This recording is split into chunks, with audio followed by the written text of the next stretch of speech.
ഞാൻ ഇൻസ്റ്റാഗ്രാമിലാണ് കാണുന്ന ഇദ്ദേഹത്തിന്റെ യാത്രകളുടെ ഒരു ഗ്രൂപ്പ്. അപ്പോൾ സ്വന്തമായിട്ട് ഒരു രീതിയിൽ അവരെ ഒരു നർമ്മമായിട്ടൊരു സെൽഫ് ഡിസ്കവറി യാത്രകൾ ഉണ്ടായിട്ടുണ്ടോ രണ്ടുപേർക്കും? യാത്രകള് ഒന്ന് ജോലിയുടെ ഭാഗമായിട്ടാണ്. അത് പണ്ടാണ്, നമ്മളൊന്നും ഇങ്ങനെ ലൈം ലൈറ്റിലോട്ട് വന്നിട്ടില്ല. ക്യാമ്പസിൽ നിന്ന് പ്ലേസ്ഡ് ആയി നേരെ ജോലി കയറുന്നത്. അവർ ആദ്യം തന്നെ അസൈൻമെന്റ് ചൈനയ്ക്ക് പോകാനാണ്. സൂച്ചോ എന്നൊരു സ്ഥലത്താണ് ഞാൻ പോകുന്നത്, ജിയാങ്സു പ്രൊവിൻസിൽ. അപ്പോൾ ആദ്യത്തെ ഇന്റർനാഷണൽ ട്രിപ്പ് തന്നെ ഇംഗ്ലീഷ് അധികം സംസാരിക്കാത്ത ഒരു ക്രൗഡിന്റെ അടുത്ത് നമ്മളവിടെ പോകുമ്പോൾ ഈ പറഞ്ഞ പോലെ സന്തോഷം പറഞ്ഞ കൃത്യമായിട്ടൊരു കാര്യമാണ്. കാരണം ഈ ക്യാമറയിലൂടെ അത് കാണിച്ചു കൊടുത്തിട്ട് പറയുമ്പോൾ പിന്നെ സംശയിക്കാനകത്ത് ഒന്നുമില്ല. ഞാനവിടെ കണ്ട പല കാഴ്ചകളും ഞാനിവിടെ പറയുമ്പോൾ വിശ്വസിക്കാൻ ബുദ്ധിമുട്ടായിരിക്കും.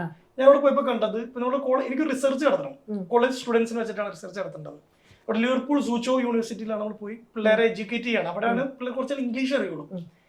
നമ്മളെ ഇതായിട്ട് കമന്റ് അടിക്കുന്നതും നമ്മളോട് കുറെ ഡൗട്ടുകൾ ചോദിക്കുന്നതും എല്ലാത്തിനും സ്മാർട്ടായിട്ട് വരുന്നെല്ലാം ഏറ്റവും പെൺകുട്ടികളായിരുന്നു അവിടെ.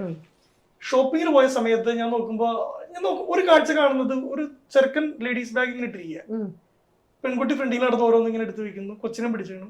പക്ഷെ ഇതെന്താണ് ഇങ്ങനെ ഒരു ലേഡീസ് ബാഗ്? ചിലപ്പോൾ അയാൾ എന്തെങ്കിലും അത്യാവശ്യം ഒന്ന് ഒട്ടുമിക്ക ആൺപിള്ളേരും അവിടെ അസിസ്റ്റ് ചെയ്യാണ് ഷോപ്പിങ്ങിന്. നമ്മളൊരു അപ്പാർട്ട്മെന്റ് ഗസ്റ്റ് ഹൗസ് ബുക്ക് ചെയ്യാൻ പോണായിരുന്നു.